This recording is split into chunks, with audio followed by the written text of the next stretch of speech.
Good evening. Although I do have an incredible abundance of hot air, I think that it might be good to have the heat on. Some new faces tonight. Please feel welcome. Nice to see you.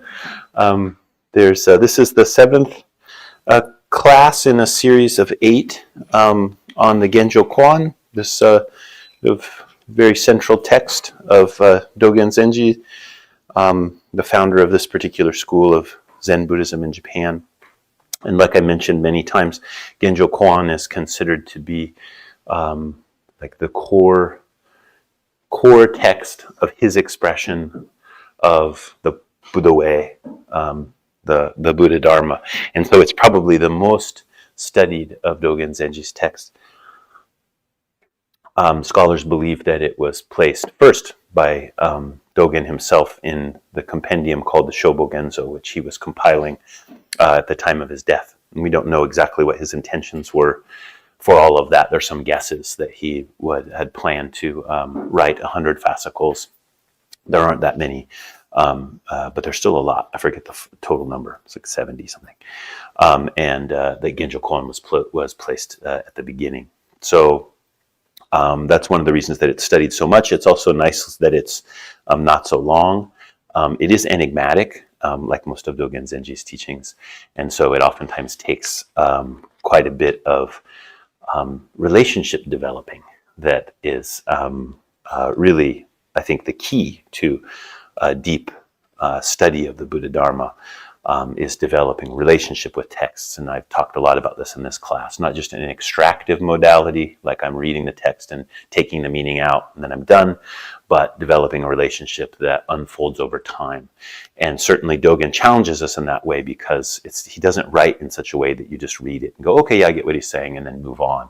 There's many valences to what he's saying. There's many ways to understand it.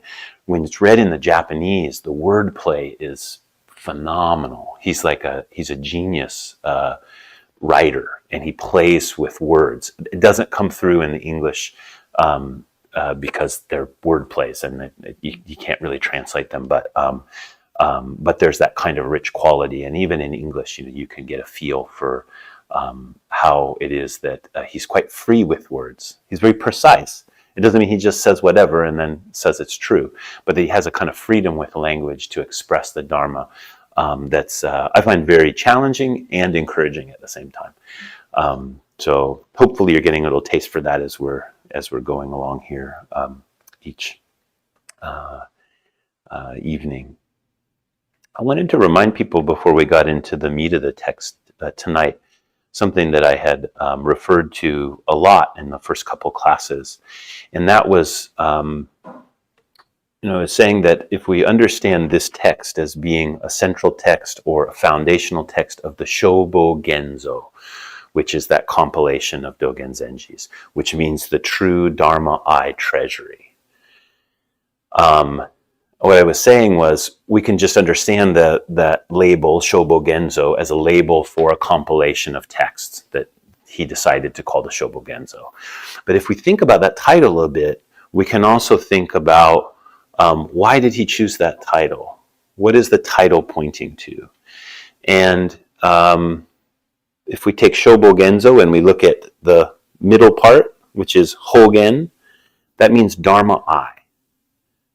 The Dharma I is a way that we see. It is a way that we see that allows us to see the way that a Buddha sees, to see as Dharma.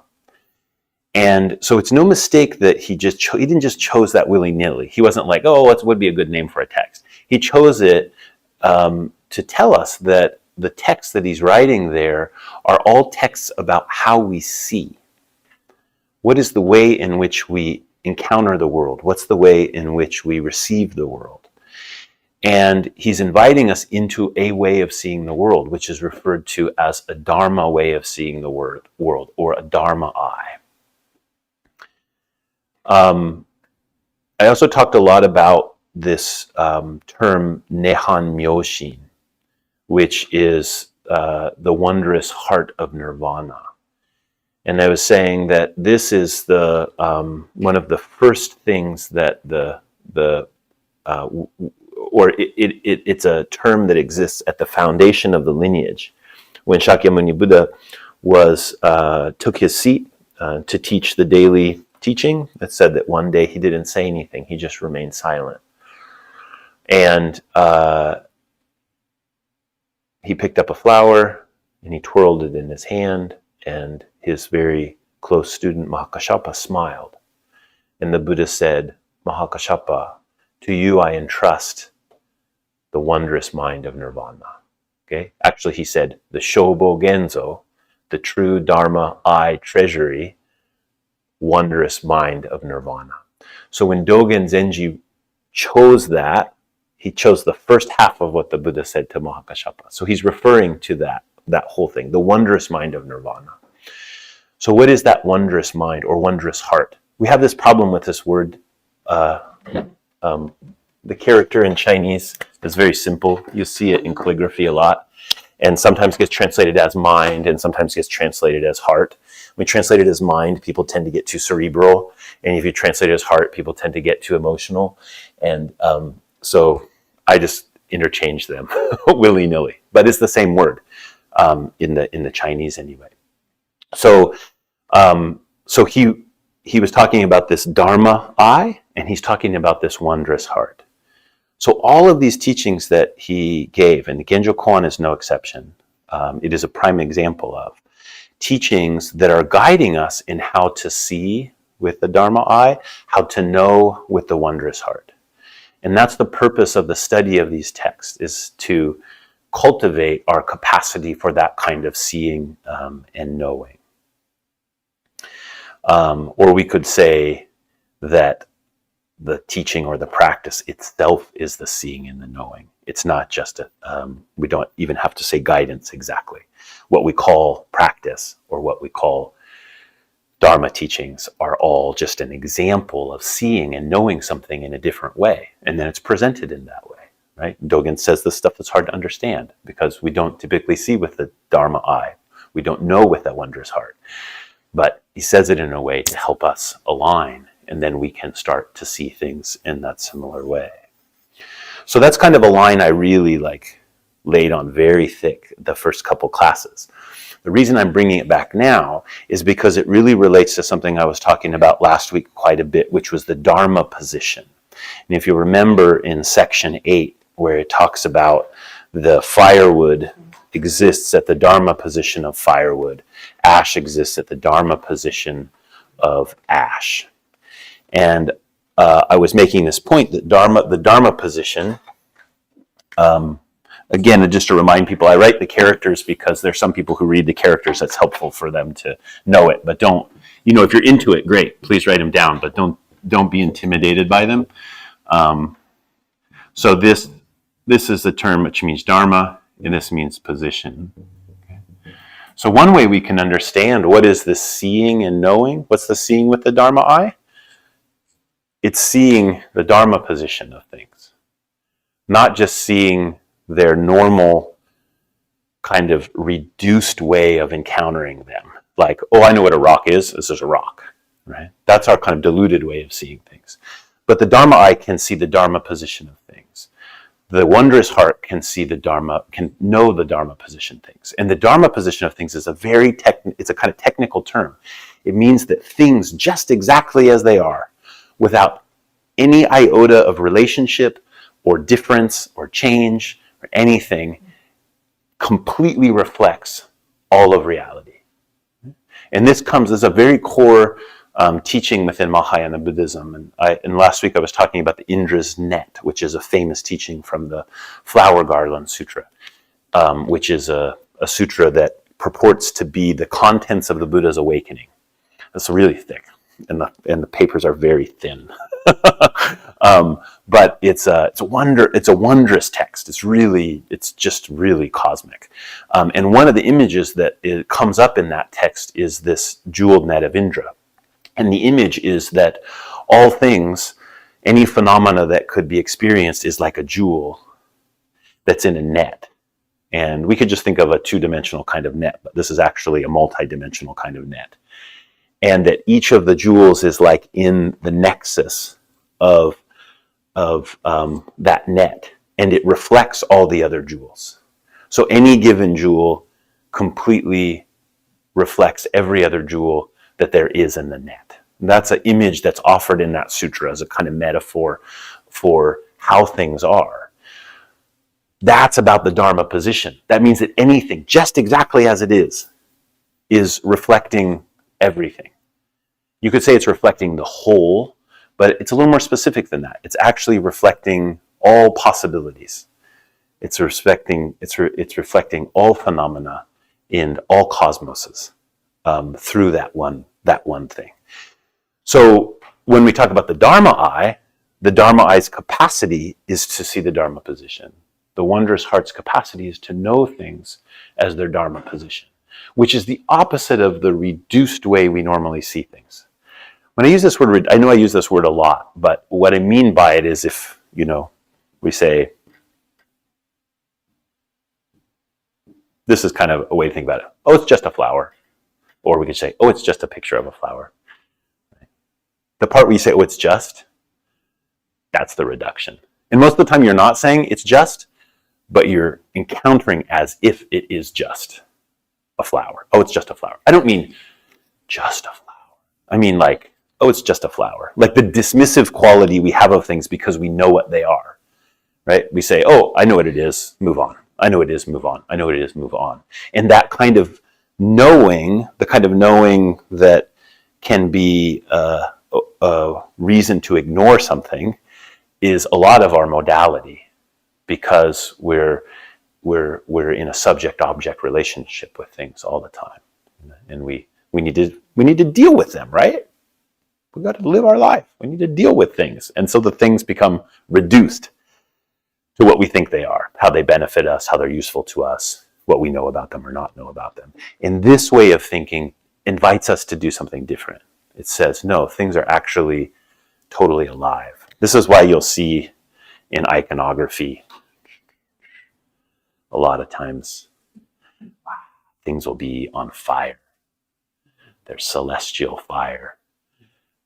That's the not reduced. And when you see with this Dharma eye, things are on fire. They're alive. They're spiritual fire. This weekend maybe if you'd like Bob Marley, could listen to some. The fire references in Rasta music. It's the best. Yeah, that's what I do on the weekend. Anyway, so that's kind of the thing that we're aiming at here. And just let me say one more thing about that before we jump back into the text is one of these very perplexing things about the word Dharma is, so Dharma means like what the Buddha woke up to. Sometimes it's translated as the law, which is quite it is used that way in Chinese too, like if you talk about the law, like the law of a nation or something like that, this is the character that's used. So it's a fair translation. But in this case, it means like, I guess law's okay. It's the cosmic truth of things. Like that's one way. It sometimes it's called the contents of the Buddha's awakening. What did the Buddha wake up to? What reality did he wake up to that wasn't the conventional reality that we're normally walking around in? What is beyond illusion, etc.? That's one way that Dharma gets used. It's a teaching. That's another way it gets used. But it also means thing or a phenomena. I use phenomena because things seem so material, and these things could be non-material things too. Just anything that coagulates into an experience that you either can see the edges of or you imagine has its edges. You can kind of corral it together. Any one of those is called a dharma. It's an object of mind. So this word means both of those things. And it's not just that they ran out of words. It's that it means both of those things. And if you start thinking about this teaching of Dharma position, you can start seeing why. Because it means that any individual phenomena is a veil of eternity and all things. It completely reveals the whole of things. It reveals the law. So in that way, Dharma meaning a phenomenon and a thing, or meaning the law, isn't confusing at all. It's like, of course, ask the rock. The rock will, teach you about it. Or yesterday I was sitting on the Engawa in the hall in the back of the yard, the Jijizo hall, and it was so great. I was really tired, and I was waiting for someone, and the sun was shining, so I just sat there, and I was like, oh man, I'm exhausted. And this squirrel had a peanut in its mouth. Like not a shelled peanut, I don't know where it got it from. It was kind of dirty, so I just dug it up somewhere, and it ran over in front of me, and it got up on its hind legs, and it looked right at me, and went, and kind of like, as if to say, I got a peanut, buddy. and then it ran off in the other direction. And not only was it super cute, but it was like, there's nothing else. There's really nothing else. So this is kind of that was a very quick tour through Flower Garland School philosophical teaching. That's kind of like a very kind of kindergarten quick version of it. The reason that I'm recapping that is because what we're going in tonight, Dogen really explores, okay, what does that mean? What's the significance of that when we think about practice? And what the nature of what we're doing in receiving these teachings of the Buddha and trying to employ them in our life.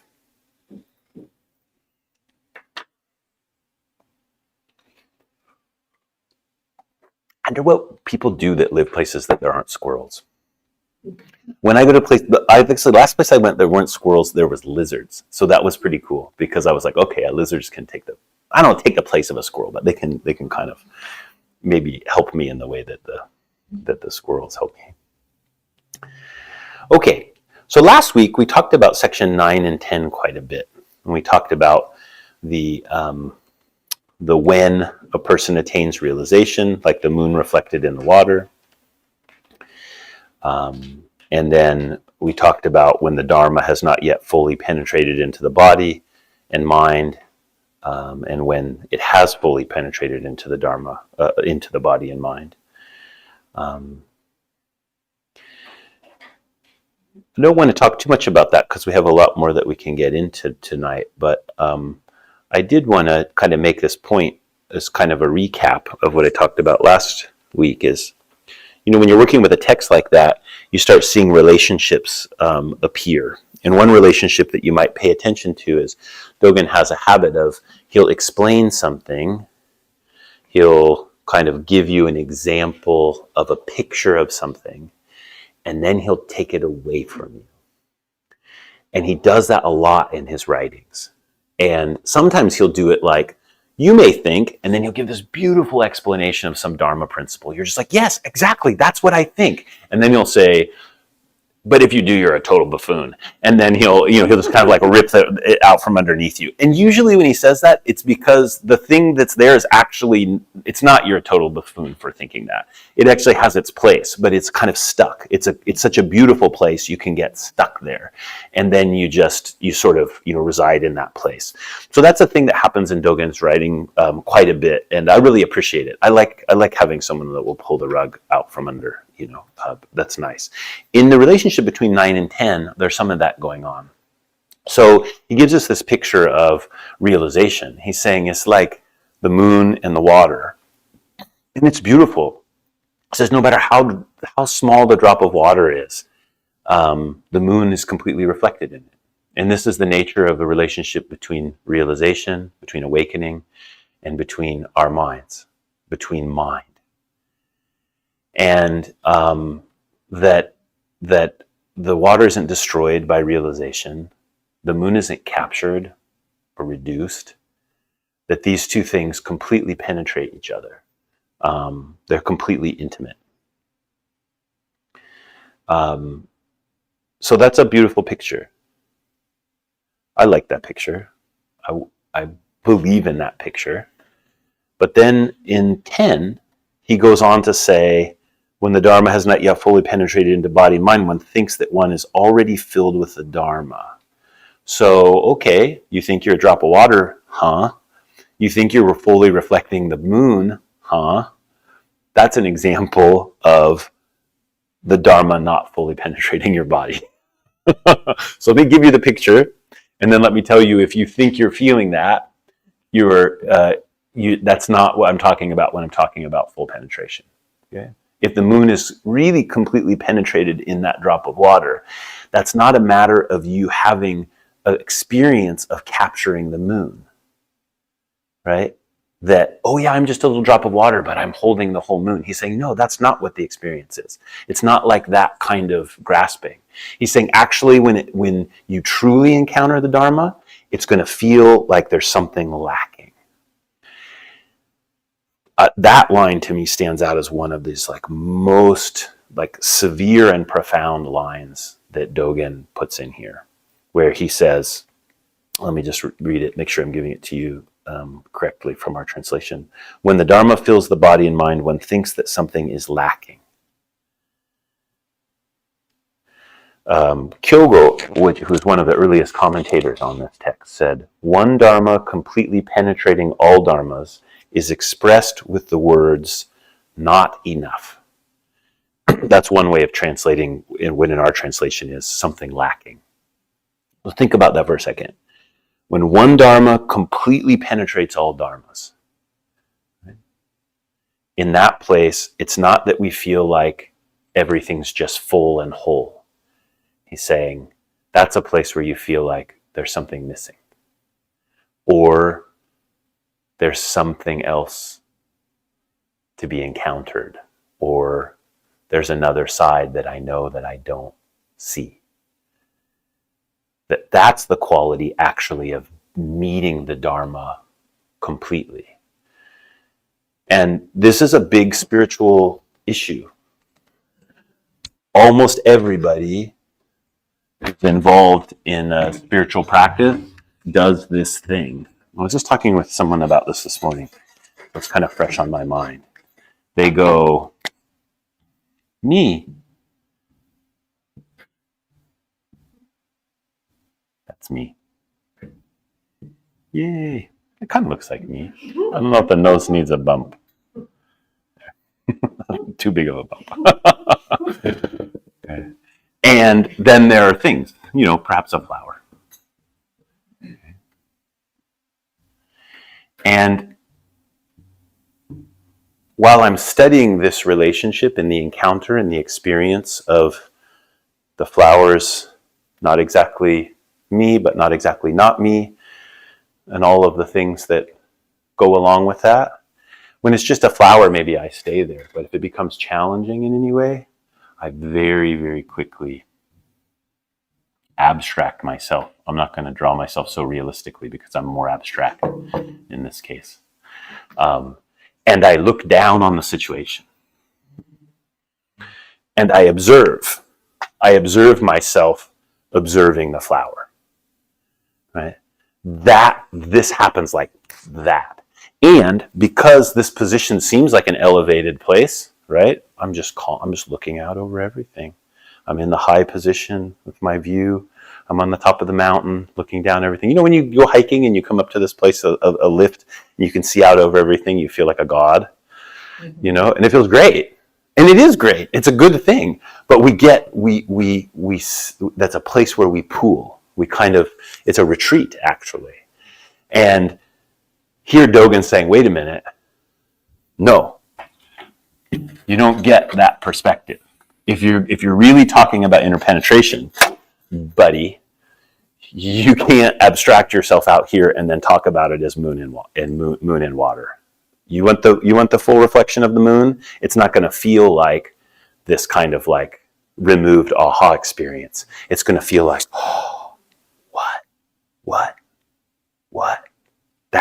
That's what's it's going to be like. It's going to be like a question.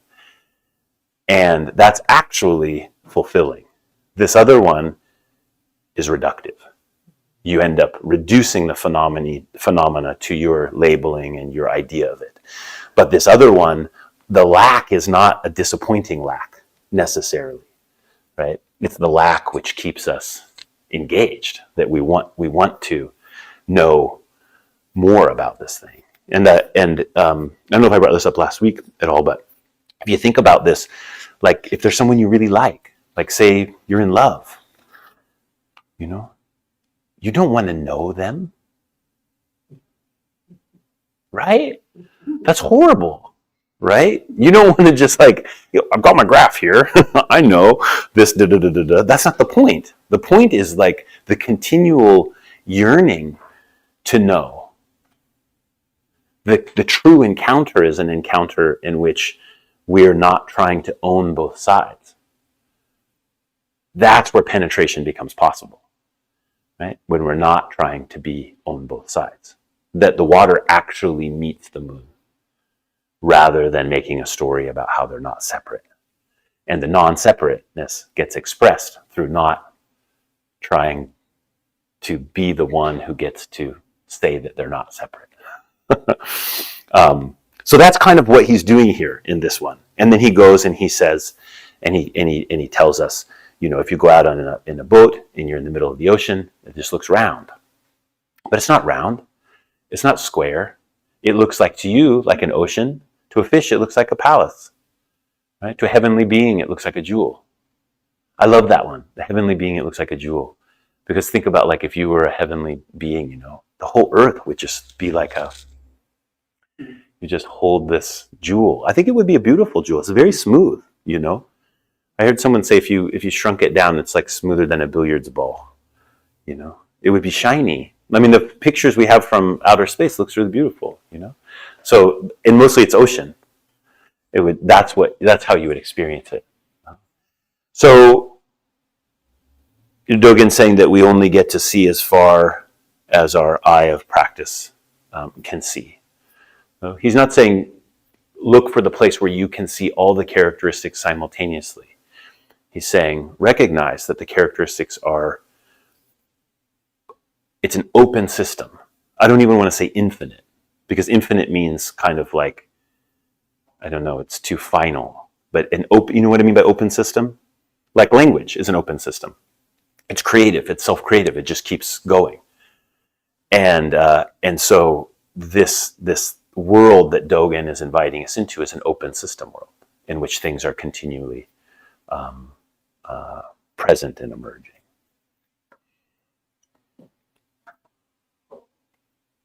You guys want to talk about birds and fish?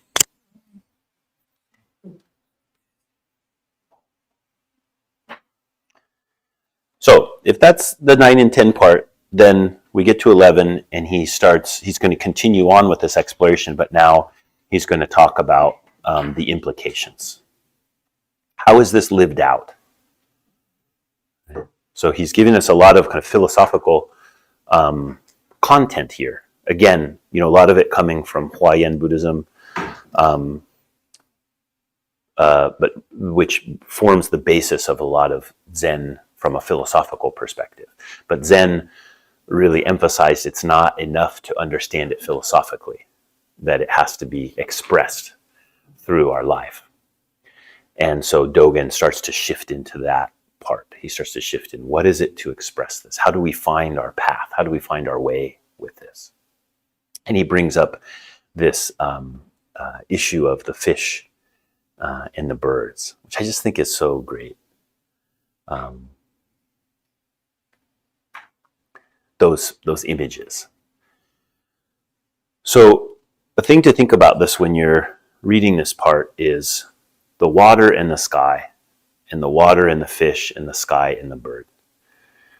So at the risk of being like my high school literature teacher that tried to explain poetry to us and ruined it, I don't want to explain these, but I want to kind of point you into appreciating them.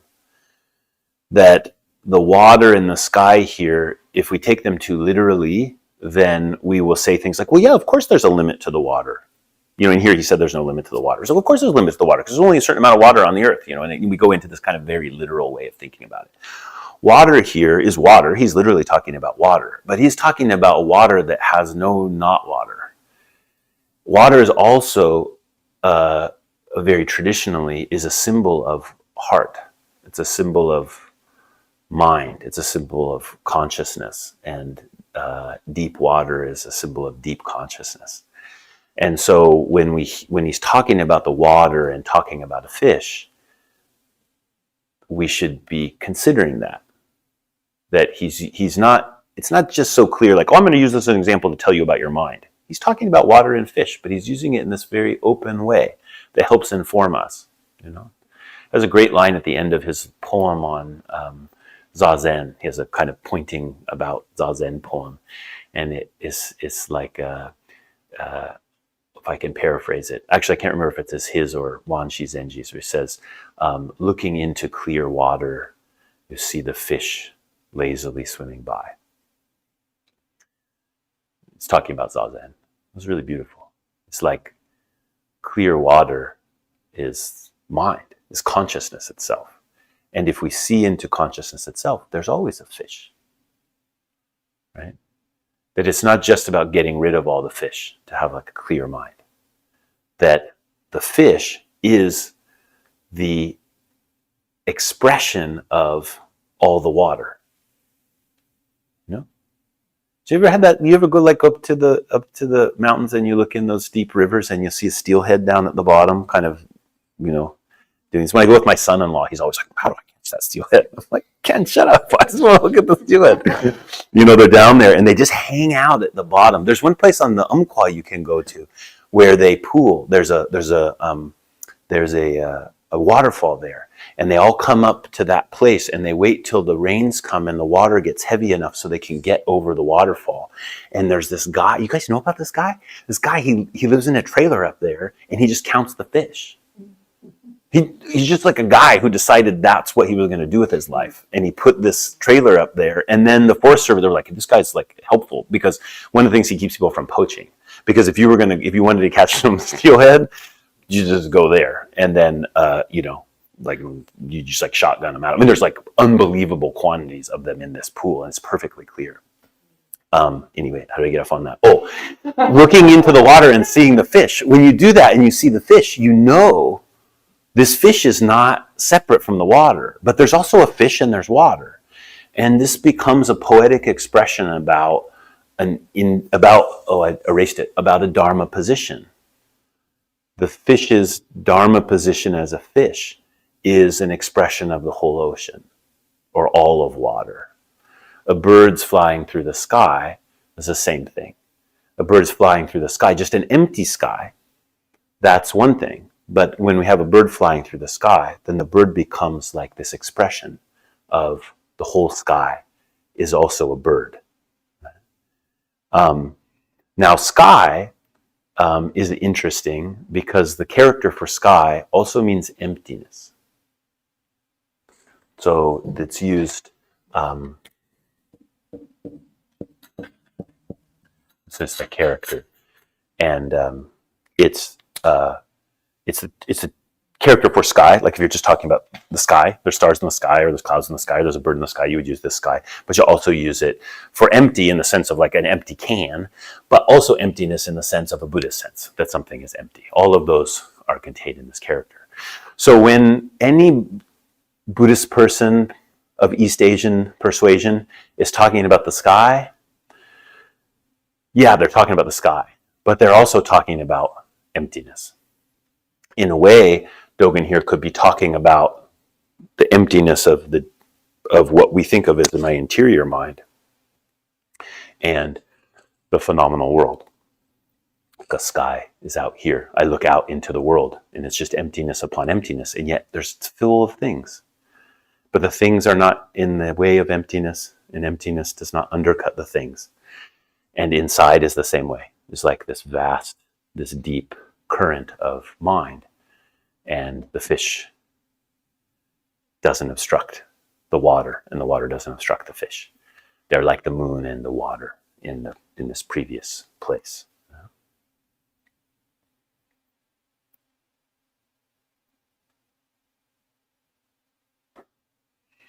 And so what he's saying is, this is the nature of fish, and this is the nature of birds.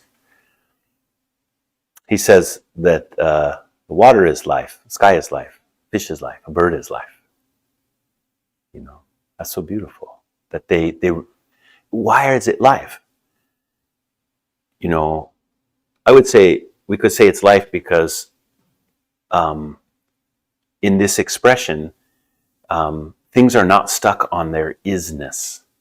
Like I was talking earlier about reducing things to like they're just, it's just a flower, it's just this. Right now I'm using this term isness like if we're stuck in the isness, everything becomes like, well, it's just a flower, it's just a this, it's just a that, it's just the name that I give it. But actually the isness of something is using the whole space. To use Dogen's words, it's using the whole space and vigorously acting in every place. So whatever thing we encounter is not stuck in its isness at all. It is totally, well, I erased that too, spiritually alive.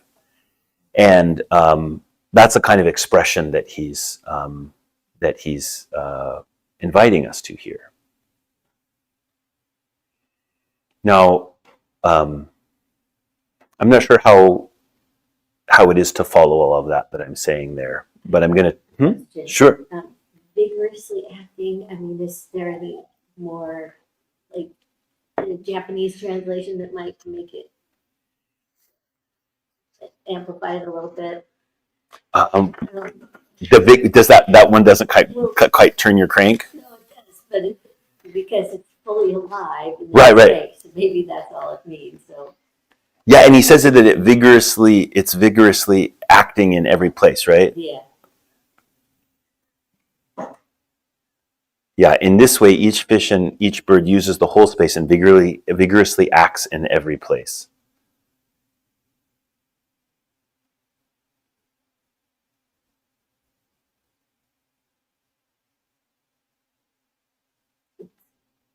Maybe, I don't know. I mean, anytime I try to come to a conclusion, I'm like, no. But it's like it's alive and it's inhabiting that, and it doesn't have a sense of being separate from that necessarily. Yeah. It's like it is in the water, and the water is its reality. So just like the bird. Yeah. Yeah, exactly. And then he takes it right, and then he takes it a further step. He says that fish swimming right there, that fish in its vigorousness right there, we see it and we say, oh, it's just right there. It's a fish right there swimming in the water vigorously. We separate the fish out from the water. We just do that very naturally. But what Dogen's saying is, actually the fish is swimming everywhere. The swimming of that fish in that one place, the swimming of that fish in that one place, that swimming is actually enacted throughout all water. Now, if you go into some, like, if you compare that to some current scientific explorations in some interesting modes, you start going, oh wow, like actually that might be happening from a scientific perspective too. But Dogen's, he's not talking from a scientific perspective. He's just saying that that's the quality of things. That's what it means to see something with the Dharma eye. And it has to do with the division, the way that our consciousness divide things out. He's saying that we don't need to do that. We don't need to isolate the fish. And in the isolation of the fish, then usually as we isolate the fish becomes like the object of our karma in some way. We want to eat it, we want to appreciate it, we want to, whatever it is that we want to do. And he's saying, that's fine, but don't reduce it to that. Don't hold it in that place. So I'll say this really quickly, and if it doesn't make any sense, just let it slide on. Don't hold on to it. The thing that I find so amazing about this, one of the things I find so amazing about this is what Dogen is describing here in a way is from the side of realization. He's talking about this Dharma eye. He's talking about what is it to see with the Dharma eye. But in delusion, this exact same thing is still completely active. And from the delusion side, what do we call it? We call it impermanence, and we call it no self. That's how we experience the fish that is actually swimming in all places, is throughout all of the water. Our diluted side can't really handle that. We don't know what to do with it. So what it looks like to us is the fish shows up sometimes, but not other times. The fish is born, the fish dies, right? That's how we experience it. The fish is in this place, but not in that place. And we concretize the fish in one place, and we talk about the absence of the fish in another place. That is also the total aliveness of fish. But it's when we're seeing the fish through diluted eyes, that's the world that appears. And that's why it's called cyclical existence, because it has to come back around. It has to come back around to the replication of its karma. Okay, I won't say anything more about that. I think that's a little bit obscure. That was just something that kind of occurred to me today, and I was excited about it, so I inflicted upon you. So why is this kind of understanding important? And that's in 12. This is where I think Dogen is he's coming to a crescendo on a lot of this stuff. So he said, if there are fish who want to swim, or birds that want to fly, so who's he talking about here?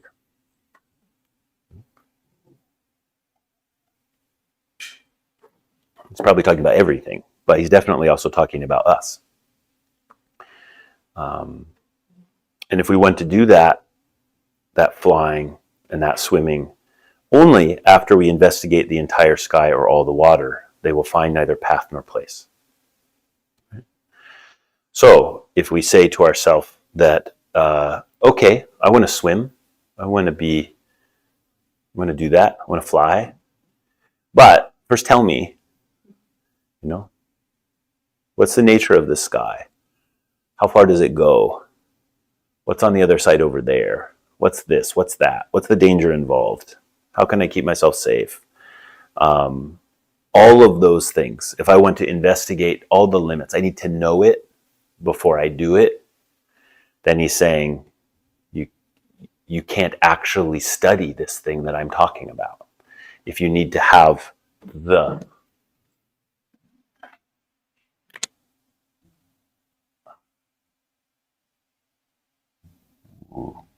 I changed it up on you. You need to be, my gaze is all-knowing. If you insist on this kind of understanding, right, to be able to enact practice, you can't do this study. You can't study what I'm talking about. You have to do something else. And what he's asking us to do is to risk something. He's asking us to encounter without that kind of full knowledge. There's a different kind of knowledge that is possible when we don't insist on finding the edges of everything to be able to do it. So, if we think about like meditation practice, for example, you come to a temple and you come to Introduction to Meditation and someone says, oh, okay, sit down. And you kind of think you know what you're doing, or you kind of think that you know what you think you want to learn to do. And someone gives you some stuff to do, and that's great. You're, okay, I can do that. I know how to do that. Pay attention to your body, breath, mind, and they give you some insight into what are some things to pay attention to, and you have a way of doing that. But you can't really know the limits of what that meditation is. That's why in this school particularly, we don't define it so clearly. Because once you hold on to that idea of what it is that you're doing, you will be successful in doing what you're doing. If you try, right? But your success will be simply your knowledge of what you're successful of. And a kind of closed system appears. And Dogen's inviting us into this open system. So the path that is possible here that he's presenting only can happen if we fly into the sky, swim in the water, which actually, here's the good news, you can't not do that. It's impossible.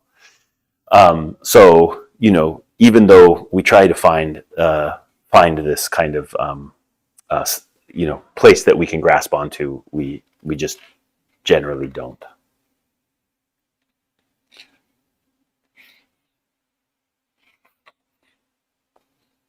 So then he says, when we make this very place our own, when we make this path our own, practice becomes Genjo Koan. Activity naturally becomes Genjo Koan. So I'm not using exactly the translation that's here. The translation here, I don't think our text points out that these words are actually Genjo Koan. So let me show you where that is in section 12. Where he says, therefore, if there are fish who want to swim or birds who want to fly, only after they investigate the entire sky or all the water, they will find neither path nor place. When we make this very place our own, our practice becomes manifestation of reality. That word manifestation of reality, that's Genjo Koan. So if you go back to your notes from the beginning when I was really talking a lot about Genjo Koan, which I'll touch back on here in a second. When we make this path our own, our activity naturally becomes actualized reality. That actualized reality is also Genjo Koan. I'm not sure why Shohaku Okumura Roshi didn't just use the same translation for both of them to make that easier to understand, but he didn't. So he's saying that practice becomes Genjo Koan. Practice becomes the invitation of how things are. Just the way that things are, the way that phenomena are appearing, the way life is in this moment is an invitation to the deep teaching of Buddhism. That's one way we can understand Genjo Koan. He's saying if we just make this place our own, we make this path our own, we don't need to know all the outside stuff. We just take it up right directly. Then we'll be taught. The squirrel with the peanut will teach you. All kinds of things will teach you. All things are an invitation to this Dharma that he's talking about in the Genjo Koan thing. If you messed with the language a little bit more, you could also translate it in a way that becomes a little hard in English. But he says, I'll just read it to you. It might click for you. When we make this very place our own, our practicing is Genjo Koaning. When we make this path our own, practicing becomes Genjo Koan. So in the first time, he almost makes a verb out of Genjo Koan. He says our practicing is Genjo Koaning. If we're practicing, what we call practice is a continual Genjo Koan, is in continual encounter of reality just as it is, which is not a reduction. It's not saying, oh, the cup's just a cup, just like it is, so let's be chill about it. It's saying that cup is the palace of a dragon, and it's a cup of water. And those two are not an iota apart from each other at all. Sure. But it's a little bit more than just encountering. It's manifesting, actual. There's like an active component that we're practicing. Right. Right. Doing. We're not just kind of sitting there observing it like. Right. Oh. Right. And that's what he gets to next when he says that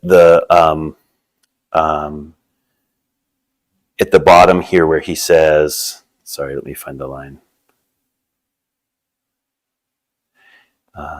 Therefore, the reality of all things is thus. In the same way, this is about the middle of that part. In the same way, when a person does practice enlightenment in the Buddha way, as the person realizes one Dharma, the person permeates that Dharma. As the person encounters one practice, and the person practices that practice. There's a place and a path. So we don't know something external to the practicing of it. So that's why the Genjo Koaning, when he makes that a verb, when he says that the practice is the Genjo Koaning, that's why I thought that was significant. Because it's not like, oh, there's a Genjo Koan, which is this thing that's over here, and then I encounter it. It is the encountering, which is the Genjo Koan. It is the practicing of the encounter that is both my activity and it is also what I'm invited to. that those two arise together. It's not just me pushing forward to make it happen, but it's also not that there's nothing for me to do, that those things are come together. And that's what he explores in the koan at the end of the thing, where he's talking about the fan and the wind, and what, if the nature of the wind's permanent, why use a fan? Right? It's like, well, what is the nature of permanence? What's the nature of the wind? And what's my participation in that? Do I make it happen? If I use the fan, am I making wind? Am I creating it? Or am I manifesting it? Or is it manifesting me? All of those kind of questions start to come. Hi. How do you practice encountering the phenomena that we experience in yourself without doing that? This? Yeah. Zazen. Well, so that's the cheater answer. So actually, we could say the not doing that is what we call Zazen. Yeah. The how to do it is there is no how. And that's the very thing that is so confusing to us. The absence of that is totally intimate to us. And yet we try to force our way into that treasure house. And the continual forcing always is always this, give me the flower, not the ugly monk, whatever kind of thing we're involved there.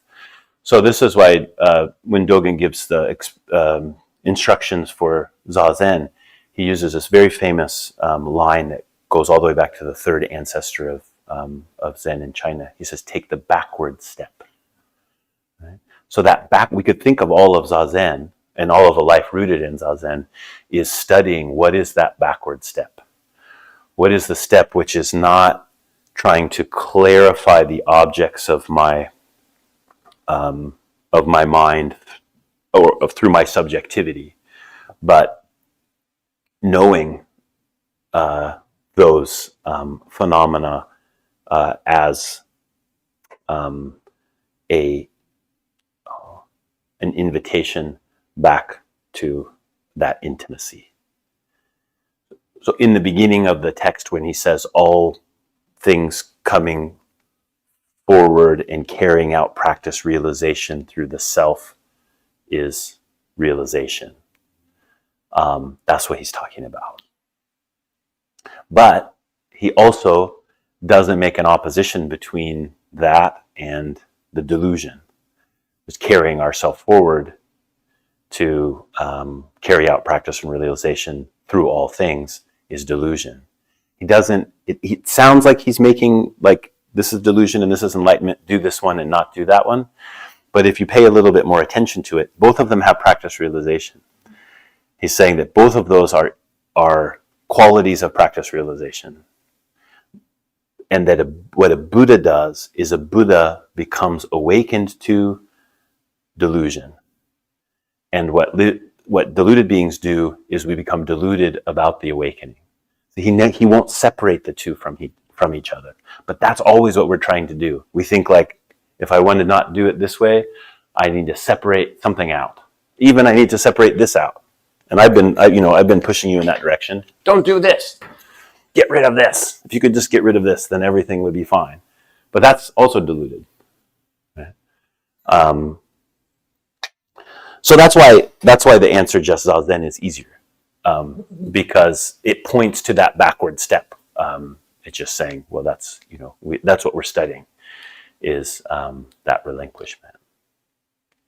Somehow I felt that the practice step Was this? position. Yeah. And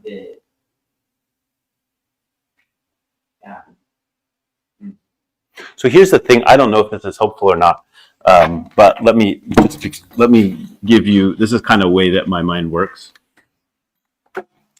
I will appear again to you.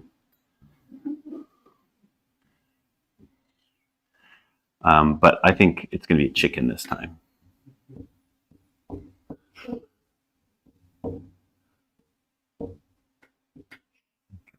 More or less chicken.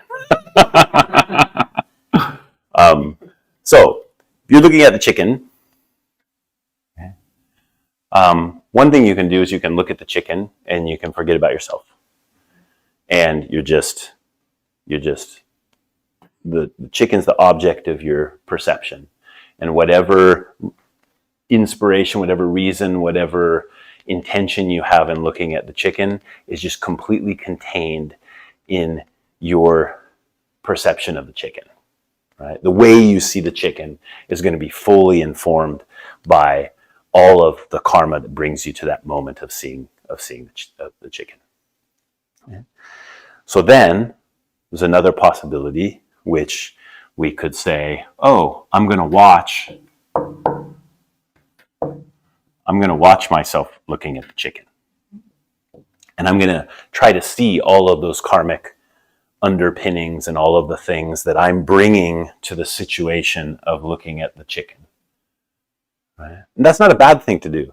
That's actually a good thing to do, to have more insight into what's all the body that's down here, not just the physical body, but all of the karmic body that's involved in this looking to Buddha. So that's a useful step, but it has a real trap, which is I project a pure consciousness up here, and eventually I will reject this consciousness. It will become cut off.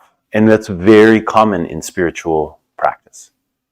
In some spiritual traditions, they're gangbuster on that. They're like, yeah, you should get rid of this. And you should take this higher consciousness and you should elevate it as high as you go. And anything that's in the lower chakras, if in the yogic system, is actually something that you should learn to get rid of. And when you reach full awakening, you will relinquish all of those. So some they're like full gangbusters on it. Zen is not one of those. Right? So another possibility, say you do this for a while, is you can start saying, I know that this isn't really up there. It's also not really in here. Like the viewing is not really in here either. There's a wholeness of that moment of encounter that's happening. And then this can happen. You receive the chicken. So the chicken points back to you. We receive ourselves. Same as the chicken. Yeah. So when you're here, you said, I'm here looking down. Yeah. The same thing happens. And in that way, this and this and this are not, they're no longer subject and object. So I'm just now kind of talking like, just sort of like making maps of things. But in the practice of it, I would say that the really big difference is the capacity to receive and to allow and to relinquish. And none of those are things which you can, strictly speaking, do. And that's why I say that the study of them is not to move forward, like in a kind of conquering mentality about how do I make this happen, but it's more like looking into that deep. It's like more like looking into that deep water. And so the posture of Zazen gives us the opportunity to gaze deeply into that water. And there's a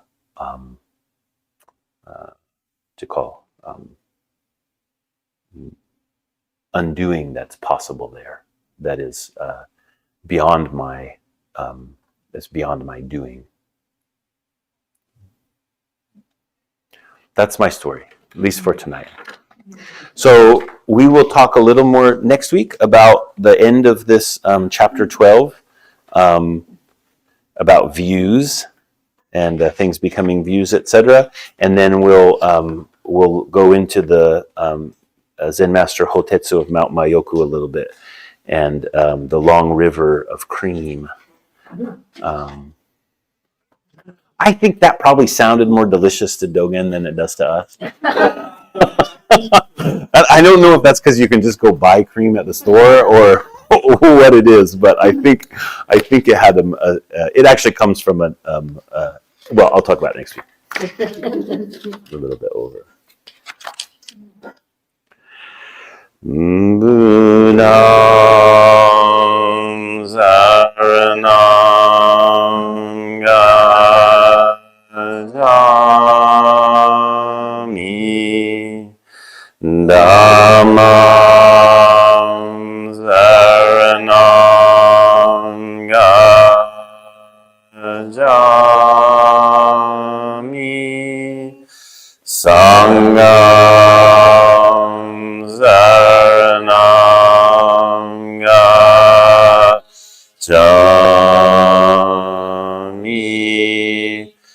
Dudiyambi Buddham saranam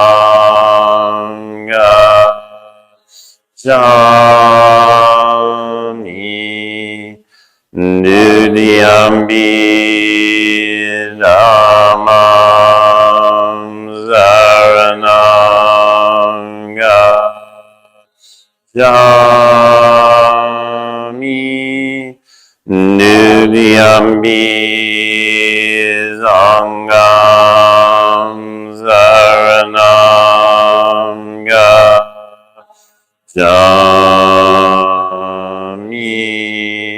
Tadiyambi Buddham saranam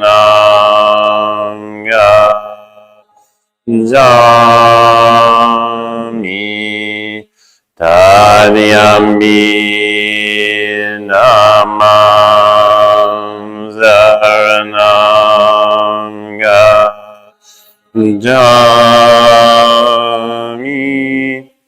Tadiyambi Sangham saranam